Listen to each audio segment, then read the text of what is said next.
Next topic है corrosion.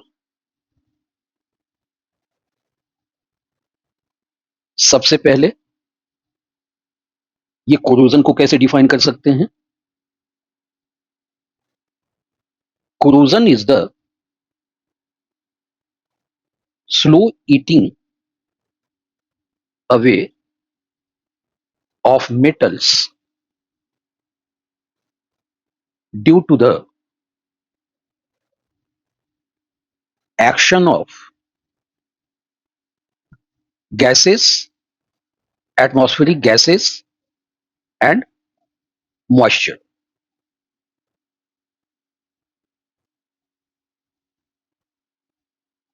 Examples of corrosion है rusting of iron,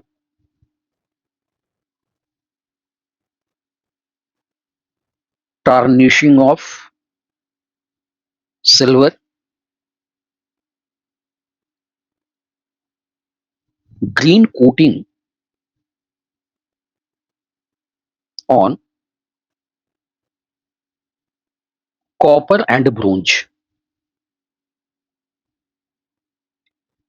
तो कॉपर एंड ब्रोंज पे जो हरे रंग की जो कोट लग जाती है वो भी एक तरह का कोरोजन ही है। तो इस कोरोजन का इफेक्ट क्या होता है?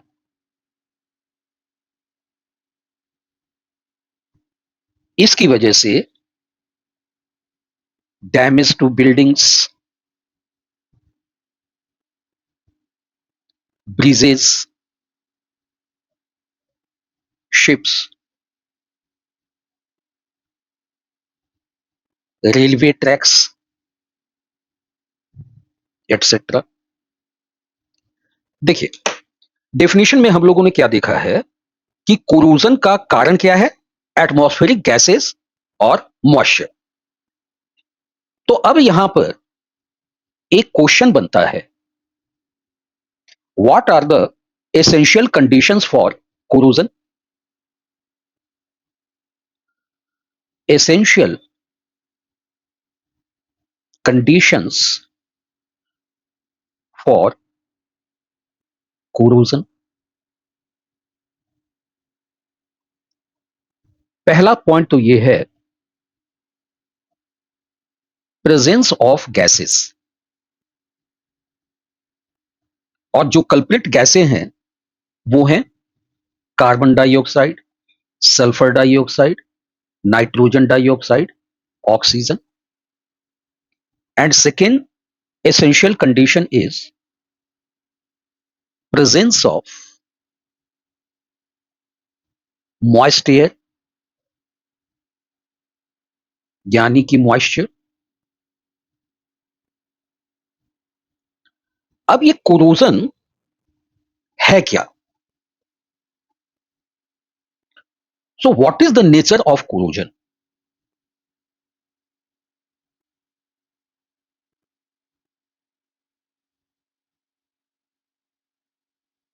देखिए, कोरोजन जो है एक कॉम्प्लेक्स केमिकल प्रोसेस है, but essentially it is an electrochemical phenomenon. Electrochemical. अब ध्यान दीजिए, हमने क्या देखा है? इलेक्ट्रोकेमिकल अरेंजमेंट में, सेल के अरेंजमेंट में क्या होता है? ऑक्सीडेशन होती है, रिडक्शन होता है। तो इसे हम रिडॉक्स फिनोमिनन भी कह सकते हैं।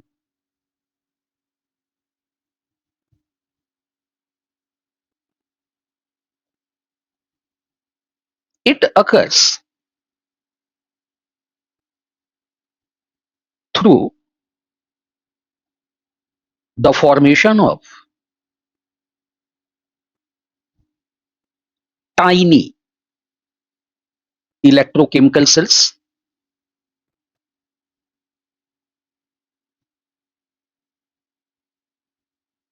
on the surface of metal.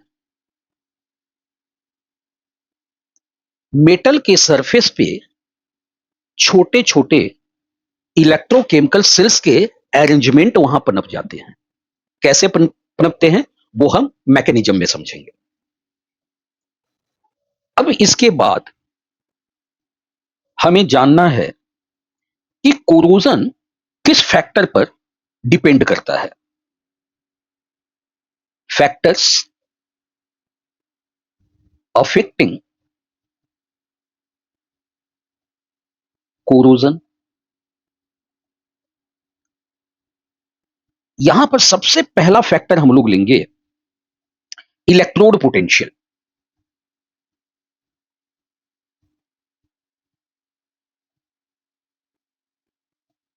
यानी कि बेसिकली यहां पर हम लोग रिएक्टिविटी ऑफ मेटल की बात कर रहे हैं।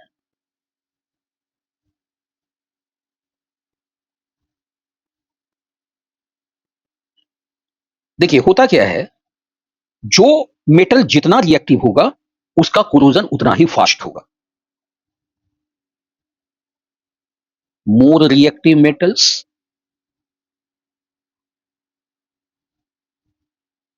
Corrode faster.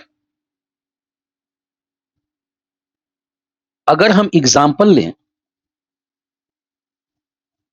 तो standard reduction potential of copper कितना होता है? प्लस 0.34 वोल्ट होता है।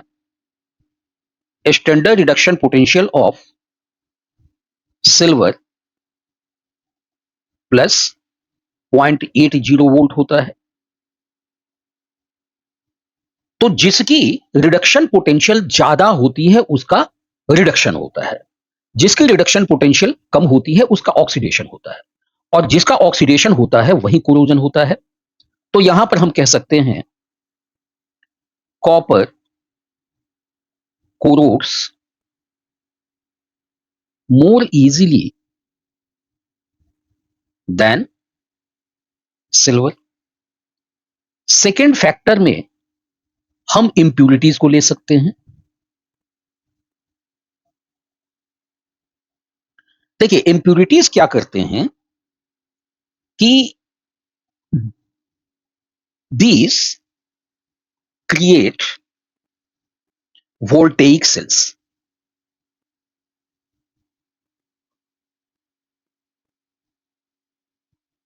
increasing corrosion rate।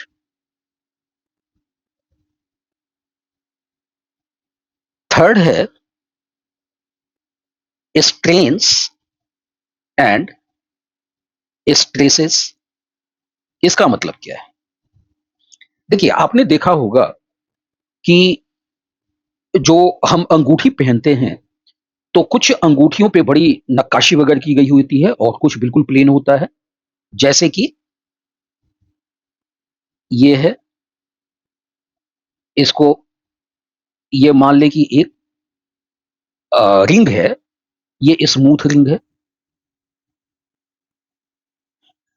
और यहीं पर कोई रिंग है जिस पर इस तरह की नक्काशी की गई हुई है।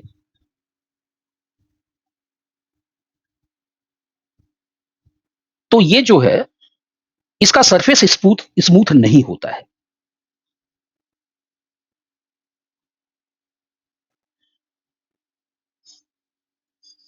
तो जहां पर स्मूथनेस नहीं होती है तो वहां पर गैस मॉलिक्यूल्स का और मॉइस्चर का बैठना आसान होता है, वहां पर वो उनकी लॉजिंग हो जाती है और उसके बाद जो है वोल्टेइक सेल का अरेंजमेंट पैदा हो जाता है और कोरोजन शुरू हो जाती है। तो हम कहेंगे कि strains and stresses increase retention of gases and moisture. अब ये ज्यादा हो गया तो फास्टर कोरोजन। अब इसी तरह से आप देखें जो यूटेंसिल्स होते हैं जिसमें हम खाते पीते हैं, खाना वगैरह पकता है, तो अगर कोई बर्तन ऐसा है जो बिल्कुल प्लेन सा है तो उसकी सफाई भी आसान होती है और उसमें जो है गंदगी भी कम बैठ पाती है क्योंकि उसे जगह नहीं मिल रही है। लेकिन वहीं पर कुछ नक्काशी की हुई जो है, अगर ग्लास है, प्लेट है, तो उनके गंदा होने की जो है संभावना ज्यादा रहती है, क्योंकि वहां पर जो गंदगी होती है उसको लॉज करने का मौका मिल जाता है।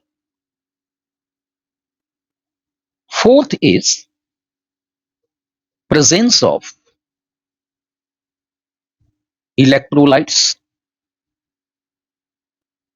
तो यहां पर हम इसे सॉल्ट्स भी कह सकते हैं। सॉल्ट्स जितने होते हैं सारे के सारे स्ट्रॉन्ग इलेक्ट्रोलाइट होते हैं। देखिए इसमें क्या होता है, salt water acts as better electrolyte. तो सेल के अरेंजमेंट के लिए हमें इलेक्ट्रोलाइट चाहिए ही, तो यहां पर इलेक्ट्रोलाइट मौजूद हो गया। उसी तरह से iron rusts faster in saline water.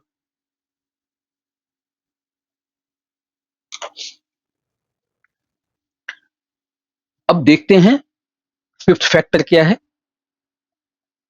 Fifth factor is polluting gases.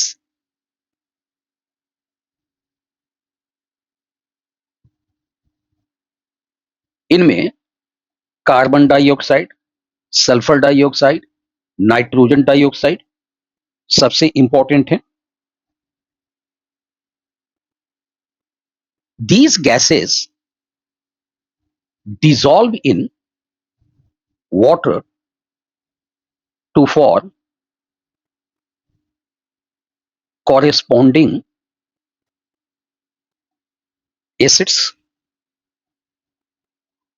अब ये एसिड्स बन गए तो क्या होगा, कोरोजन जो है एक्सीलरेटेड होने लगेगी। Accelerate corrosion. एक फैक्टर टेम्परेचर भी है।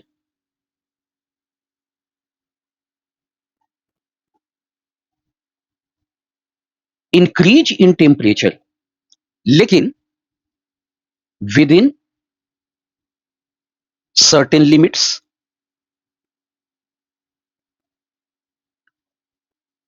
Increases rate of corrosion.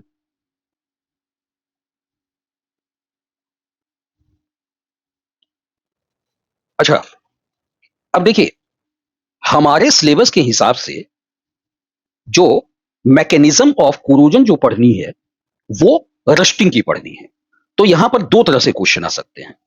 या तो आपको कहा जा सकता है कि explain the mechanism of corrosion, या फिर आपसे कहा जा सकता है present the electrochemistry of rusting. तो दोनों का जवाब सेम होने वाला है, बिकॉज कोरोजन में हमें फोकस करना है रस्टिंग पे, आयरन की रस्टिंग पे। तो यहां पर हम लोग हेडिंग दे सकते हैं मैकेनिज्म ऑफ कोरोजन, या फिर इसे इलेक्ट्रोकेमिस्ट्री ऑफ रस्टिंग भी कह सकते हैं, क्योंकि सेम ही चीज जवाब हमारा होना है। देखिए अभी अभी हमने क्या बताया, कौन कौन से नोटोरियस या फिर कल्प्रिट गैसेज हैं। पहला तो है कार्बन, कार्बन डाइऑक्साइड। अब ये मॉइस्चर से जुड़ा, तो ये बनाएगा H2CO3। तो H2CO3 को कार्बोनिक एसिड कहते हैं।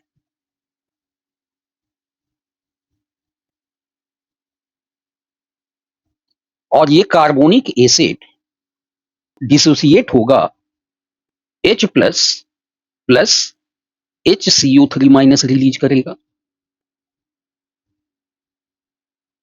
उसी तरह से सल्फर डाइऑक्साइड वाटर के साथ रिएक्ट करके कॉरस्पॉन्डिंग H2SO3 बनाएगा। Sulphurous acid.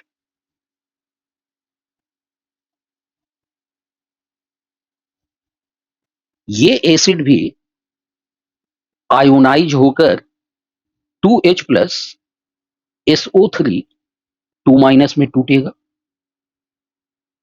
उसके बाद है नाइट्रोजन डाइऑक्साइड, वाटर के साथ मिलकर नाइट्रिक एसिड बनाएगा। और ये नाइट्रिक एसिड डिसोसिएट होंगे H प्लस और नाइट्रेट अनायन में। अब यहां पर एनोडिक रिएक्शन क्या होगा, कैथोडिक रिएक्शन क्या होगा, उसके पहले हम यहां पर अच्छी तरह से जान जाएं कि इन रस्टिंग ऑफ आयरन एनोड कौन है, प्योर आयरन। कैथोड कौन है, इम्प्योर आयरन। और इलेक्ट्रोलाइट्स कौन है, तो ये सारे, जैसे कि carbon dioxide dissolve in water forms carbonic acid and that carbonic acid releases H plus. तो इलेक्ट्रोलाइट्स यहां पर कौन कौन से हो गए, H2CO3, H2SO3, HNO3, ये सब। तो यहां पर हम लोगों ने क्या जाना, एनोड है प्योर आयरन, कैथोड है इम्प्योर आयरन, इलेक्ट्रोलाइट्स है carbonic acid, sulphurous acid, nitric acid. चलिए अब हम लोग समझेंगे कि रस्टिंग के मैकेनिज्म में एनोडिक रिएक्शन क्या होना है। एनोडिक रिएक्शन का मतलब है ऑक्सीडेशन।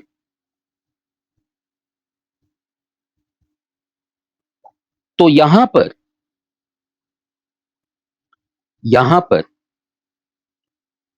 आयरन फेरस आयरन बनाएगा और 2 इलेक्ट्रॉन को रिलीज करेगा। Cathodic reaction means reduction. यहां पर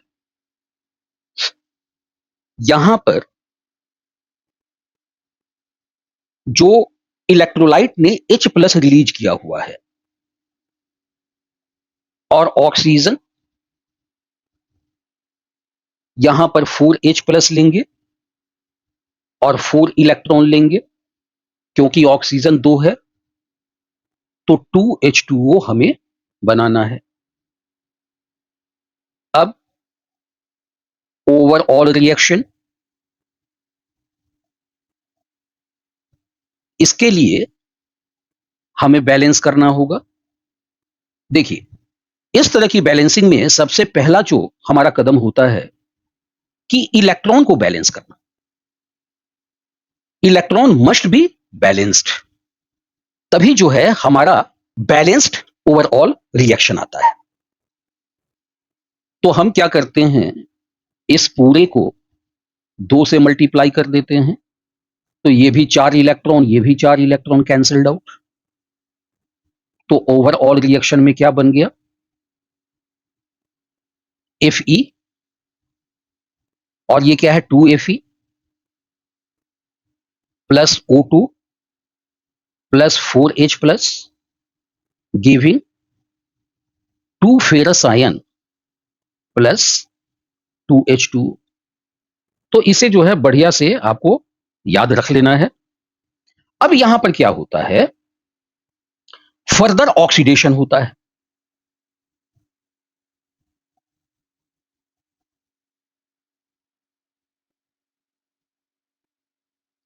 तो इस ऑक्सीडेशन में 2 फेरस आयन, 2 वाटर मॉलिक्यूल और हाफ ऑक्सीजन मॉलिक्यूल मिलकर Fe2O3 प्लस 4H प्लस बनाते हैं।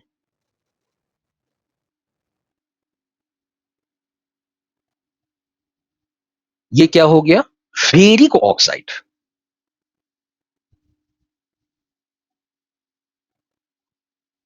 तो फेरस आयन का ऑक्सीडेशन हुआ, फेरिक ऑक्साइड बना। अब इसके बाद का प्रोसेस होता है हाइड्रेशन।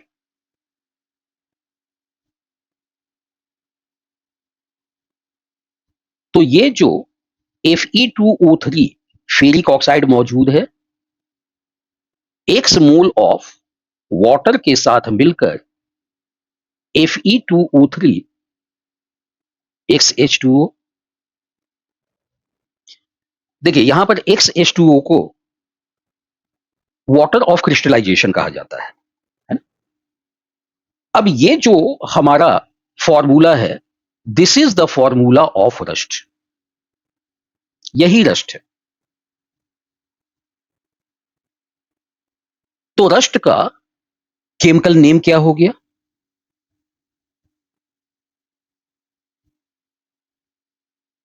केमिकल नेम हुआ hydrated ferric oxide.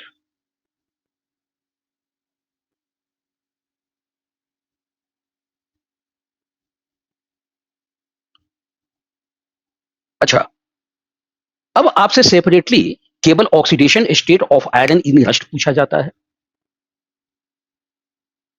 Oxidation state of iron in rust, ferric है ना, तो +3 हो जाएगा। ये सारे के सारे, this one, this one, this one, very very important.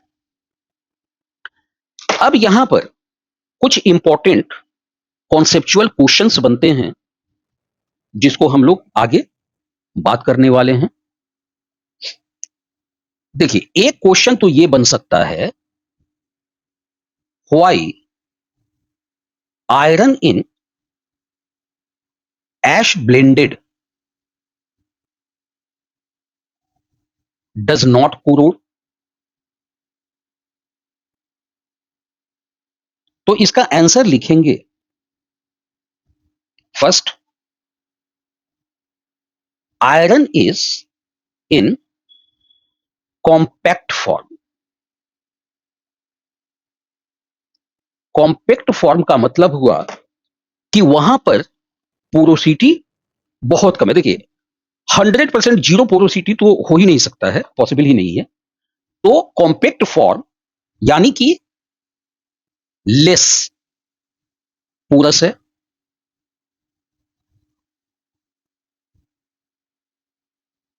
और यहां पर गैसेस का जो है ना कंटिन्यूअसली एक्सचेंज होता रहता है ना।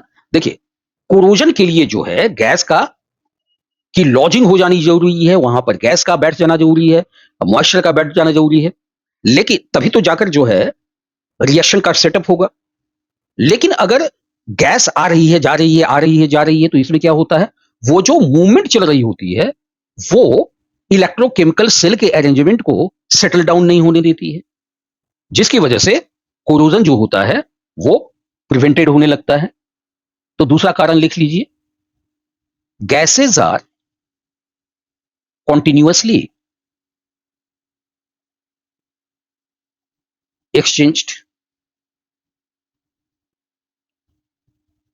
अब दूसरा क्वेश्चन आ सकता है, why railway tracks do not corrode easily. सही बात है, हम लोग जल्दी देखते नहीं है कि कोई भी रेलवे की पटरी जो है उसमें जंग लगी हुई हो। तो सबसे पहला कारण तो यह है कि वो केवल लोहा नहीं है, दे आर अलॉयज। और अलॉयज जो होते हैं less reactive than pure metal. तो यहां प्योर आयरन लिख दीजिए। अच्छा, अब रेलवे ट्रैक है, उस पर जो है ट्रेन को जाना है, आना है। अब ऐसा तो है नहीं कि अभी ट्रेन गुजरी तो अब वो अगले साल आएगी। उसे तो अपने समय पर आते-जाते रहना है। यानी कि कंटीन्यूअस मोशन जो होता है, वो क्या करता है? गैस की लॉजिंग और मॉइस्चर की लॉजिंग को रिमूव करता रहता है। Continuous motion removes moisture and gases. तो इससे भी बहुत फर्क पड़ जाता है, बल्कि कोरोजन ही नहीं हो पाती है।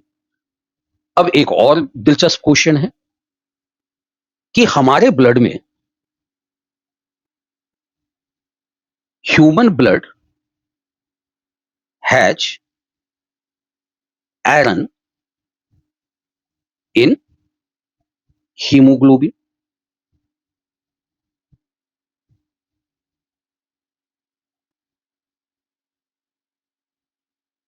Why does not it corrode? अब लेकिन ये आश्चर्य की बात है, वहां तो आयरन है, तो जंग क्यों नहीं लगता? देखिए, सबसे पहली बात तो ये है कि iron is in complex form, और कॉम्प्लेक्स फॉर्म में आने से क्या होता है, तो इसको हम लोग कोऑर्डिनेशन कंपाउंड वाले चैप्टर में समझेंगे। जब कोई कॉम्प्लेक्स बनता है तो वो एलिमेंट अपनी प्रॉपर्टी को खो देता है। आयरन आयरन की प्रॉपर्टी ही नहीं शो करता है। और दूसरी बात, यहां पर कॉन्टिन्यूअस गैस का एक्सचेंज होता जा रहा है। Continuous exchange of gases at cellular level. चलिए, ये तो हो गया कि इतने सारे जो है कोरोजन के नुकसान हैं। तो फिर बात ये आती है, क्योंकि कोई भी नॉलेज हम लेते हैं तो फिर उससे हम फायदा उठाना चाहेंगे। तो इसका फायदा यही है कि हम कोरोजन को कैसे प्रिवेंट कर सकते हैं, है ना? So now our topic is prevention. Prevention of corrosion. देखिए, सबसे पहले हम लोग लेंगे बैरियर प्रोटेक्शन।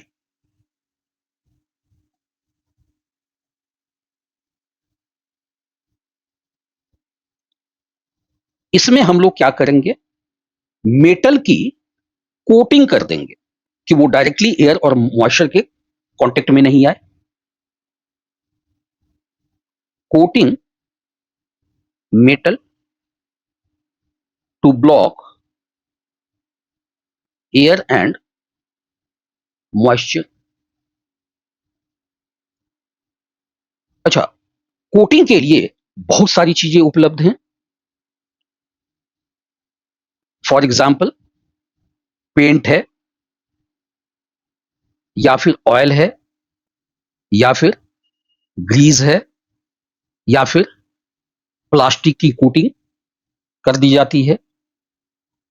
एक और केमिकल होता है, that is called bisphenol. Bisphenol की कोटिंग कर दी जाती है।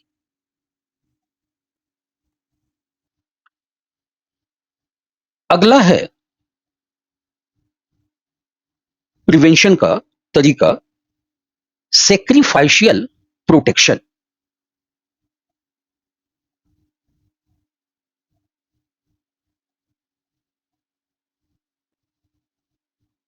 इसमें क्या होता है कि मोर रिएक्टिव मेटल जो है कोरोड्स फर्स्ट,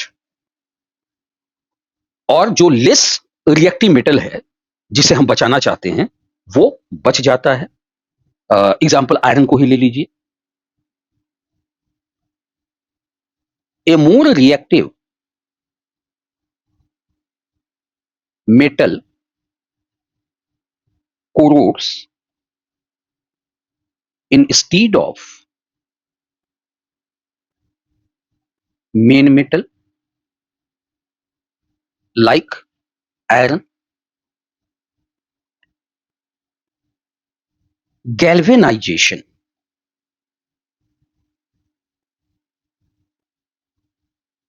तो गैल्वेनिक ने ही सबसे पहले इस प्रोसेस को किया था, उन्हीं के नाम पर इस प्रोसेस का नाम गैल्वेनाइजेशन पड़ा हुआ है। तो ये है क्या?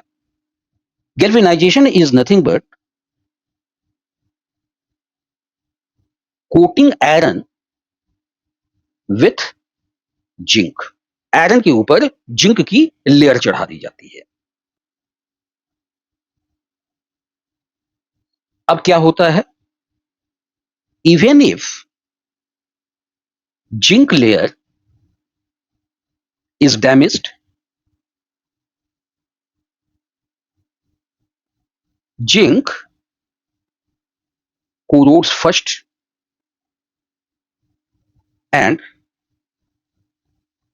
protects iron, या जिस मेटल की सुरक्षा के लिए डाला गया हुआ है। अच्छा, यहां पर एक क्वेश्चन हमारे बोर्ड का ही है, व्हाई galvanized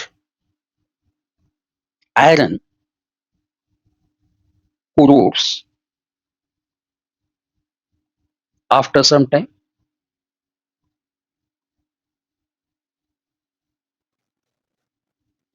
देखिए होता क्या है, गैल्वेनाइजेशन में क्या होता है, अगर आयरन की गैल्वेनाइजेशन की गई हुई है तो अभी अभी पढ़ा हम लोगों ने कि जिंक की ऊपर कवर कर दी जाती है, कोटिंग कर दी जाती है।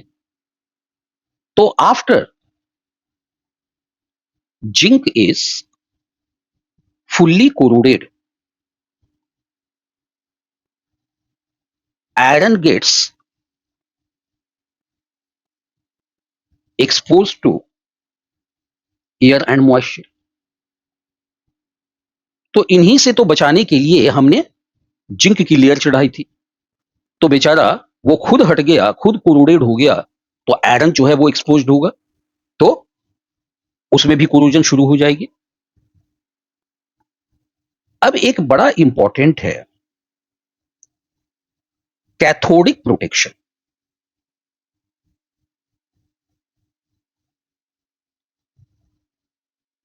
कैथोडिक प्रोटेक्शन जो है ये बहुत बड़ी बड़ी बिल्डिंग वगैरह के लिए किया जाता है। इसमें क्या किया जाता है, देखिए हम कैसे कैसे अपनी जानकारी का इस्तेमाल करते हैं, दिमाग का इस्तेमाल करते हैं। इसमें attaching blocks of more active metals, so they oxidize in state। इसका क्या मतलब हुआ, और पहले एक चीज और जान जाते हैं। कॉमन मेटल्स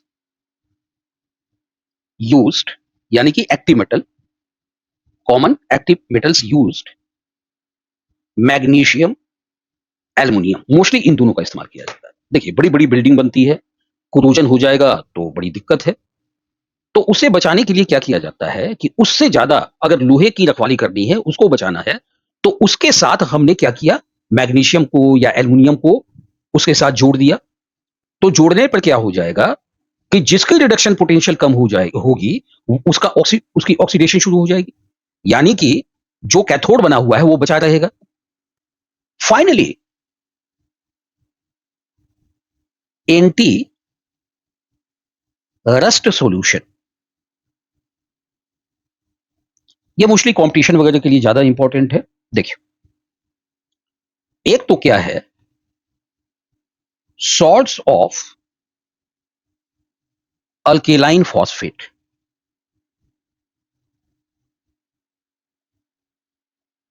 दूसरा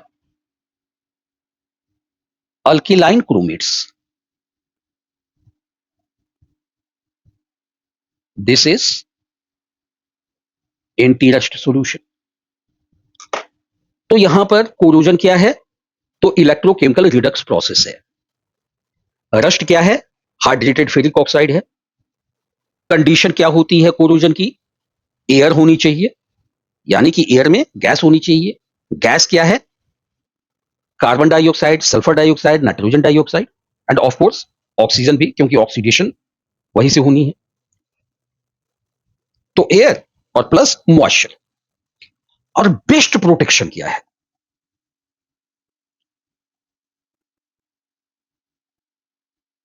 बेस्ट प्रोटेक्शन माना जाता है गैल्वेनाइजेशन एंड कैथोडिक प्रोटेक्शन। तो नाम भी इसी लिए चुना गया है, कैथोडिक प्रोटेक्शन। यानी कि जिस मेटल को सेव करना है, बचाना है, यूजली हम लोग लोहे की का बचाव करते हैं, तो उस मेटल, चाहे वो आयरन ही हो, तो उसके सामने जो ज्यादा एक्टिव मेटल है उसके साथ जो है उसे जोड़ दिया जाता है, जिसकी वजह से वो एक्टिव मेटल एनोड बन जाता है, ये कैथोड बन जाता है। तो इस तरह से कैथोड की प्रोटेक्शन होती है। तो इस तरह से हमारी इलेक्ट्रोकेमिस्ट्री फिनिश होती है। मिलते हैं अगले वीडियो में। वीडियो हेल्पफुल लगी हो तो लाइक, शेयर और सब्सक्राइब जरूर करें। बेल आइकन प्रेस करना ना भूलें। Thank you for watching and see you in the next video. Happy learning.